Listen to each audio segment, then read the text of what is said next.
Hey Peg, come here, I want to show you something. I've been working on a time machine.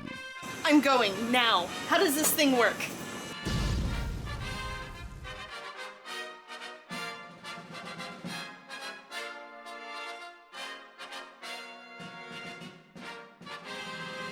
Okie pokey weirdos, I'm Rev, and welcome to my world of cosplay shenaniganery. For the 4th of July, I cosplayed as Peggy Carter, with the hopes of America once again finally coming back to upholding the rights and things that Peggy fought for, like women's equality, as well as racial equality, and the equality and inclusion of a variety of other minorities. So, while we're still waiting on our Captain America, let's make a Peggy Carter cosplay. To start, I have the wig. I bought a cheap finger wave wig from Amazon, hoping that getting something with curls already in it would give me less work. It kind of did. I definitely didn't have to curl the wig. I actually had to uncurl it quite a bit with the steamer, while also combing it out.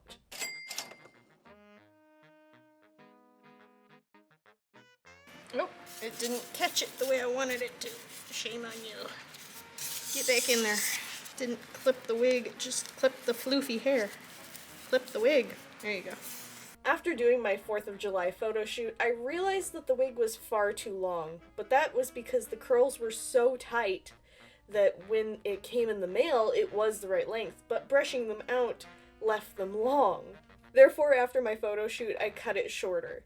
I cut it maybe a little too short, but it only seems that way when the curls start coming back in. They were super stubborn curls, and I have to put a lot more heat on them than I was expecting. You can tell the longer I've been filming because of how tight the curls get over time. Also, thanks to the 4th of July photo shoot, I realized that the wig was far too dark for Peggy. Therefore, I actually airbrushed the wig. You will see me do this quite often with a lot of my wigs, because I much prefer slightly changing the color of a wig I already have rather than going to buy a new one. Because Peggy's hair was more of a honey golden brown rather than this really dark brown that it came as, I actually put gold paint in my airbrush. Hopefully the camera can pick up the difference. I think it can. This is where you have the golden, and where I haven't sprayed nearly as much yet. You can definitely see a difference. Yay. And she's gonna fall over because I'm on a tilted surface. I'm just gonna keep spray painting. And now let's get to that costume. While I could have made the whole suit from scratch, I decided to work smarter and not harder. I thrifted this suit over 5 years ago. I was holding on to it for this long, hoping I could find a pencil skirt. But she does wear pants in this scene. And I am personally more comfortable in pants anyway, so we're sticking with the pants. Test fit before I get to altering so I know what I need to do.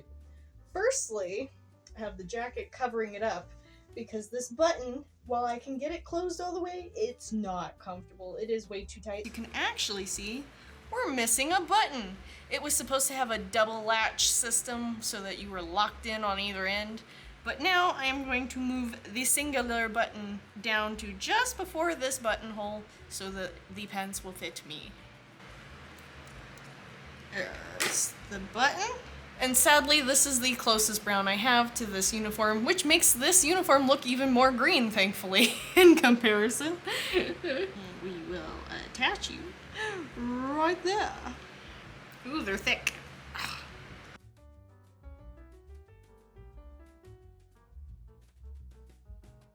Also, this suit is technically a little too yellow-brown for the uniform. I did look for green dye. I do not have any in my stash, and since I'm getting this done last minute, I'm not going to touch it. I'm not going to worry about it. It's a little too brown, but we'll deal with it. I can always alter it later, but I want to get this 4th of July thing situated, so we're going to leave it as is with color. And these pants are a little too long for me, so I'm going to cuff them and tack them down. I also put a clip in for the cuff, so that is how much of a cuff I need for it to fit me. I need to put clippies all the way around it. This fabric keeps trying to unfold. This coat is far too long for what I need. hers cuts off about where these pockets end, but the pockets are fake. And what I'm planning to do, because she has a belt, I'm gonna cut it here. All right at the third button. The point of no return. Let's see if I can keep this as a straight line all the way around. Be better if it's slightly longer in the back, but we shall see how that turns out.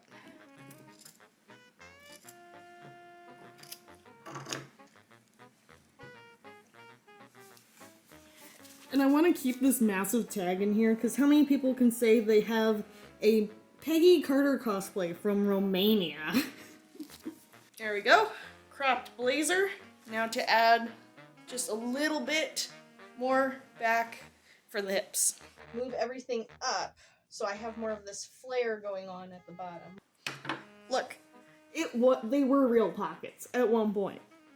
they made the pocket sleeve. There's a lining here. So you could get your hands in there if it wasn't sewn shut. What the hell? But her jacket does not have pockets like this anyway, so I'm going to chop them off.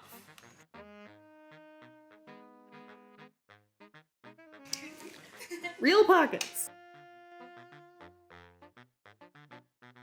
Little scraps. We'll go in the scrap pile for stuffing. This will be the tail of my blazer. I might actually still have to shorten it a little bit. I'm gonna pin it to the cropped version of the blazer and see how long it is. They are clipped into place for me to test the fit, and I think we're in good... Yep, hang on. There you go, you can actually see it. Because it just barely covers her butt in the photos. So I think I'm sitting in a good spot. I do, however, have to put a large plate in the back to get this flare to match the distance around the cropped top part of it. Because this is very bunchy and not pretty. Let's get a pleat in there.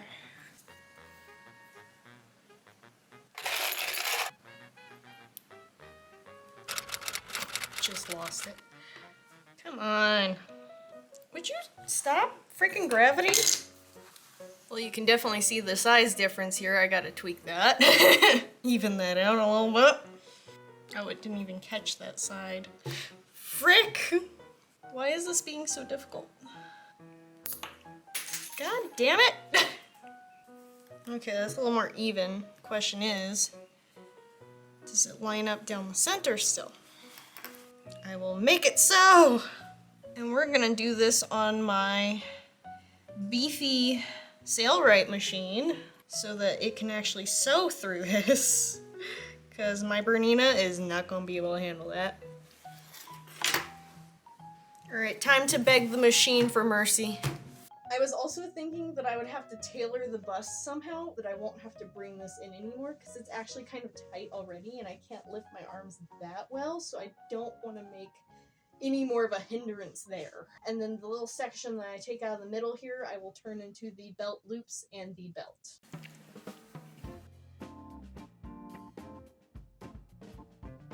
Belt. For the belt, I cut out scrap leather from my Edward Scissorhands cosplay to reinforce the center of it, giving it more structure and making it able to hold itself up.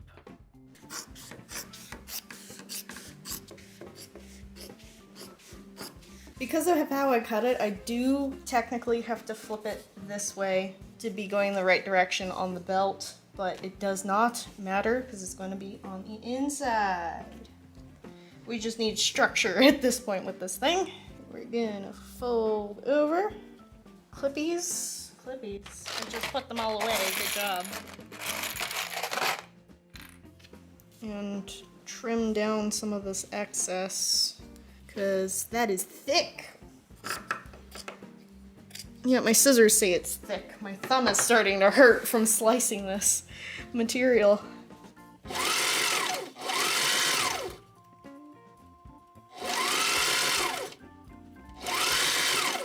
Now that we have this strip here, you do not see that Justice League bag in the background. Ignore it.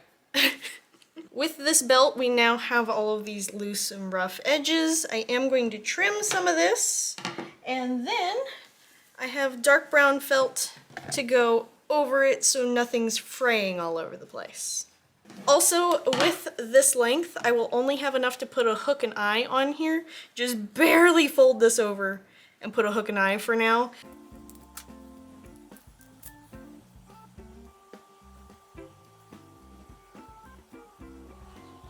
Because the seam for the jacket is so beefy at the moment, I left it super thick so I could go back in and fix it later.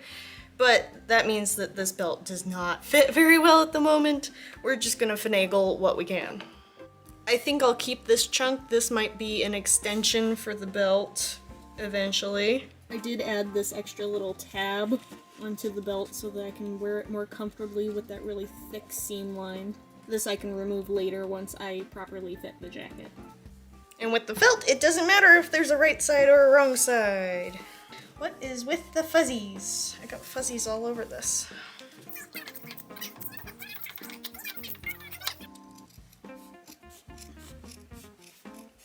For the belt loops, I went through my scrap bin, and I always try to keep a scrap bin for whatever project I'm on, especially if I'm still working on it, but even for after the build.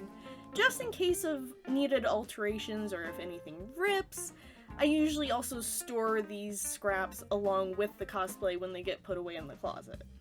In Peggy's scrap bin, I found 3 strips that were thick enough, and I cut them all out to be even and match each other, and then reinforced them with sew-in interfacing so that they would hold structure and be able to hold up the belt that I just made super thick with leather.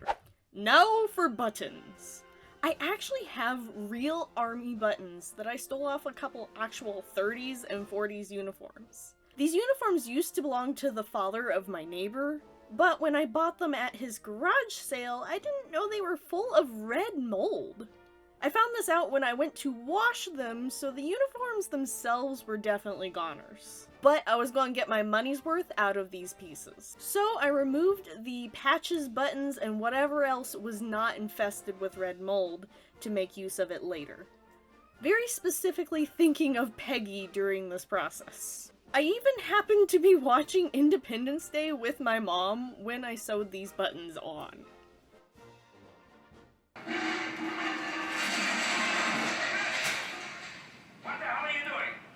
A mess. With going through the scraps here, I'm finding that the fake pocket flaps that are actually real pockets are actually going to be perfect for making her epaulettes, because I can actually use this line and not have to hem one of the sides, and I also will not have to hem one of these curves once I figure out which side is which. So let's chop off some pocket flaps and get those the right size for her shoulders.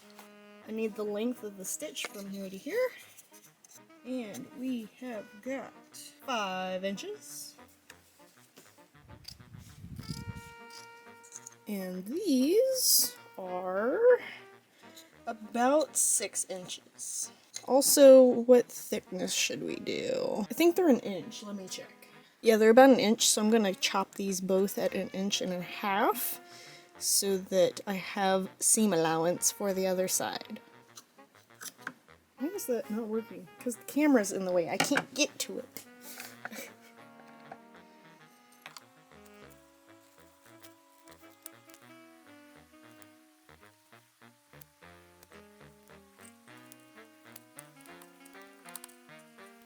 And test the fit before I put it under the machine. Hell yeah. And then I need to chop off some of the excess. Like this little flap. And if you flip this over, you can see where the corners are sticking out, and we can round those off. That one's tucked in nice and snug, so we don't need to do that one on this flap, but I know on the other one, that one stuck out a little too far. And now it is time for buttons. Initially, I just sewed on smaller buttons onto the collar for the 4th of July pictures, but then when I was doing the full video build, I wanted to make something more similar to the eagle pins that they actually wear on their uniforms. Yes, I could have gotten some off of eBay or gotten some 3D printed, but I was saving some money here by making my own out of EVA foam.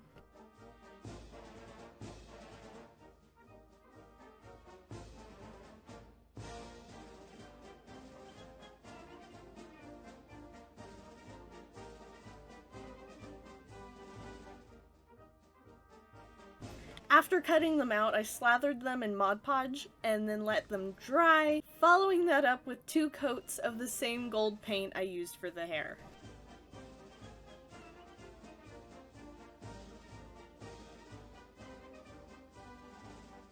I also dropped my favorite ceramic thimble while I was in the sewing process, so that got some super glue and a rubber band. Oddly enough, I do not have a solid black tie. I need to remedy this. So, I have thrifted black fabric. Technically, it's a fitted bed sheet, so I'm going to get some elastic out of this as well. And then I have one of my many cartoon vintage ties, which I will copy the shape of and then bagline the tie instead of doing all this fancy folding so that I can get this done a little bit quicker.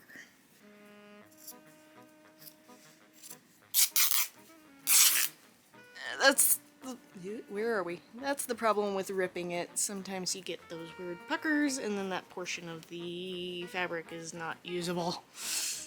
We're just gonna cut that out.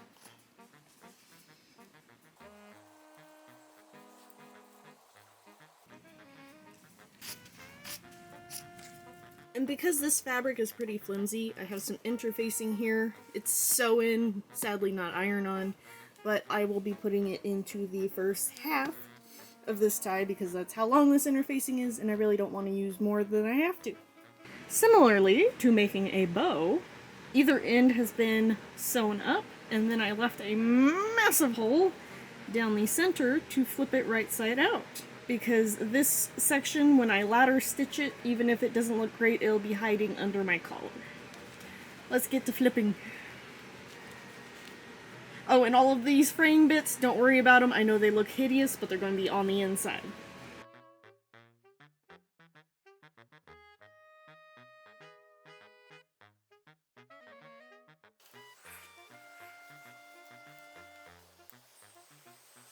Then I decided to make Peggy some last-minute props. I'm not super happy with either one of the things I came up with, but I wanted the suit to read more Captain America than it was at the time. So I made her a felt shield. I also like the idea that some 5-year-old gave her this felt pin so she kept it on her uniform because the kid was so cute. To get the star the right size and shape, I actually used a little sequence star and painted over it. Then I thrifted a wreath the day before and thought it would be really cute to use that as a more feminine Captain America shield, but it didn't quite turn out the way I want it to, and I want to update that. The star ended up going a little crooked even though I spent all the time doing the circle math on it, because I know how to make a star perfectly using circle math. But then cutting it out went wonky. It is time for some makeup. I have to go very careful with Peggy's makeup because her makeup is very nuanced and just barely there aside from the red lipstick. And I'm usually very heavy-handed with my makeup because I am so used to doing full face paints for various creatures. Let's see if I can go light on this. First up, sunscreen. Step 2. Foundation. Beep, beep, boop. Who's not careful with their foundation because they're gonna clean it up later? Me. And what do I mean by clean it up later? Setting powder. Cover up all of my sins. Because natural makeup is not my thing. Woo! But making a mess is.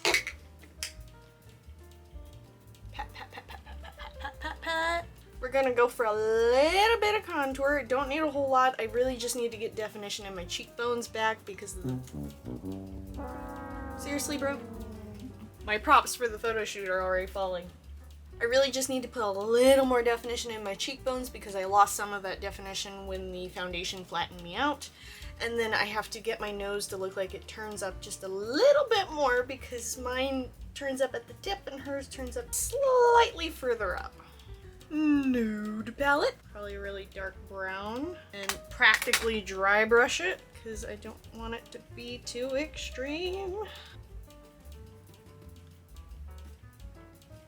And blend.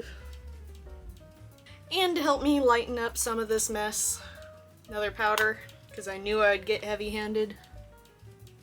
For the nose, make it turn up right there. Alright.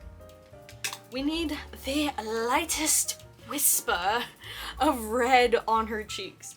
Oddly enough, I do not have red blush. I'm using eyeshadow. That one. And rub most of the pigment off. Heck yeah! I did not expect that to work. Up next, her eyeshadow. Again, the lightest we can possibly go on this. She's got a really dusty brownish thing going on. So we're gonna go with the darkest brown out of this again. And remove most of it. Under eye. It's turning out really purple because I still have purple on this brush. I think I need a touch more foundation. You can see the bags under my eyes more on this side than this side. Well, that's what I got. Again, too heavy-handed. It's a little too dark for her. So I'm gonna go in with the lightest color in there and try to lighten it up a little bit before we keep moving. I think that's what I'm gonna stick with. She has the tiniest freckles across her nose, and I love them. But so many of the posters and photos edit them out and smooth her face out. But I want the freckles. We need the little bitty freckles.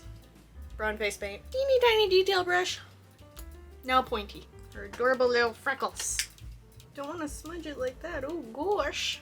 No. I just want a little smudging. Oh. And the freckles are a little too dark, so I'm gonna go in with this thing again. Lighten them up. I love that my freckle blends in with that now. I'm gonna try defining her nose just a little bit more because mine's so pointy and she has a very round nose. It's so cute. I'm just not liking how I'm getting the nose. I am gonna start over on the nose again.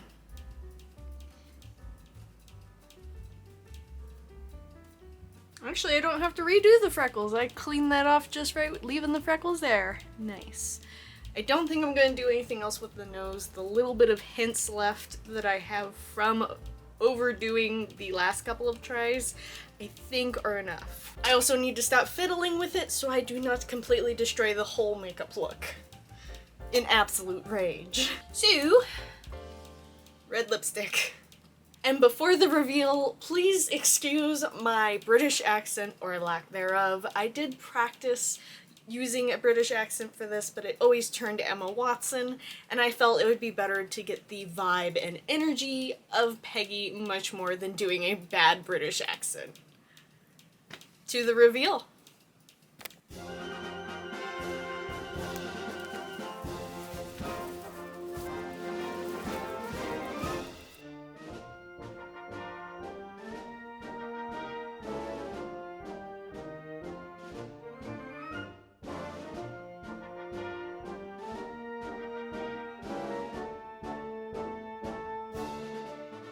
And that's all I have for you for the build of Peggy's cosplay. I also have a short film that I'm working on for her, and that is going to be the next video that I post, so please remember those subs, coms, thumbs, and a ding so that you know when I post that. I greatly appreciate everyone who sticks through all the way to the end of the video. It is ever so helpful, and thank you, thank you, thank you. You can support me on Ko-fi with behind the scenes of my cosplay stuff.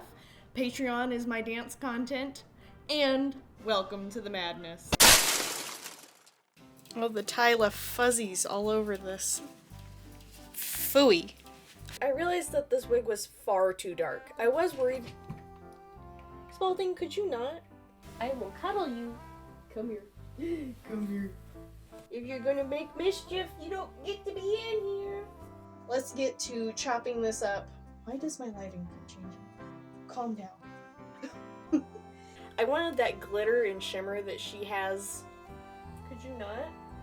I'll kick you out too, Mr. Snort Snort. Oh my god, that's itchy.